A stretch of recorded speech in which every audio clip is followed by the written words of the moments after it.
राधे राधे। आप सबका राधे सखिया चैनल में स्वागत है। अब ये आप ही का स्वागत है।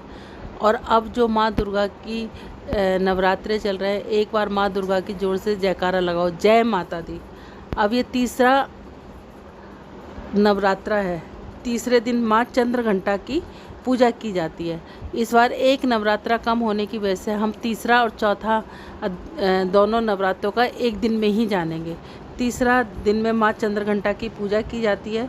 इसमें चंद्रघंटा की पूजा के साथ कवच, अगलासोत, कीलक और श्री सुक्तम पाठ के साथ साथ आप दुर्गा सप्तशती का पाठ करते हैं तो चौथा और पांचवा अध्याय आपको, तीसरा और चौथा अध्याय आपको तीसरे अध्याय के दिन करना चाहिए।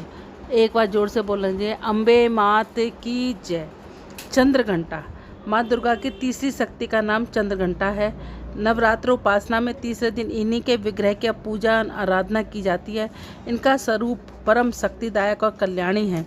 इनके मस्तक पर घंटे के आकार का अर्धचंद्र है, इसी कारण इस देवी का नाम चंद्रघंटा पड़ा है।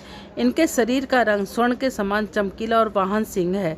हमें चाहिए कि हम मन, वचन, कर्म व शरीर से शुद्ध होकर विधि विधान के अनुसार माँ चंद्रघंटा की शरण लेकर उनकी उपासना आराधना में तत्पर हों। इनकी उपासना से ही हम समस्त सांसारिक कष्टों से छूटकर सहजी परम पद के अधिकारी बन जाते हैं। बोलो अम्बे मात की जय। इस दिन आपको, अगर आप दुर्गा सप्तशती का पाठ करते हैं, अगर 13 अध्याय एक दिन में करते हैं तो ठीक है। जैसे मैंने आपको बताया कि दूसरे दिन पहला और दूसरा अध्याय करना चाहिए।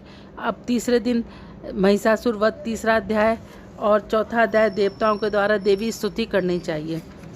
अब हम चौथे नवरात्रे के बारे में जानेंगे कि चौथे दिन कुसमांडा माँ की पूजा की जाती है।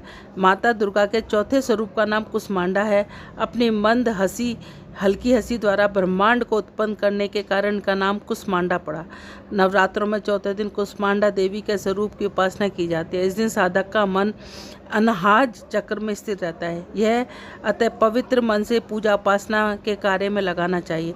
माँ की उपासना मनुष्य को स्वाभाविक रूप से भवसागर को पार उतारने के लिए सुगम और श्रेयकर मार्ग है। माता कुसमांडा की उपासना मनुष्य को आदि व्याधियों से विमुक्त करके उन्हें सुख, समृद्धि और उन्नति की ओर ले जाती है। अतः अपनी लौकिक परलौकिक उन्नति चाहते हो तो कुसमांडा की उपासना से हमेशा तत्पर रहना चाहिए। बोले अम्बे मात की जय।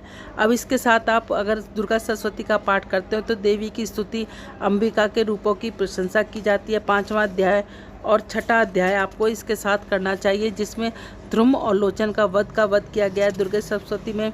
और पाँचवें दिन फिर हम आपको बताएंगे कि आगे आपको कौन सा अध्याय करना चाहिए और माता की कौन से स्वरूप की पूजा करनी चाहिए। बोलो अम्बे मात की जय।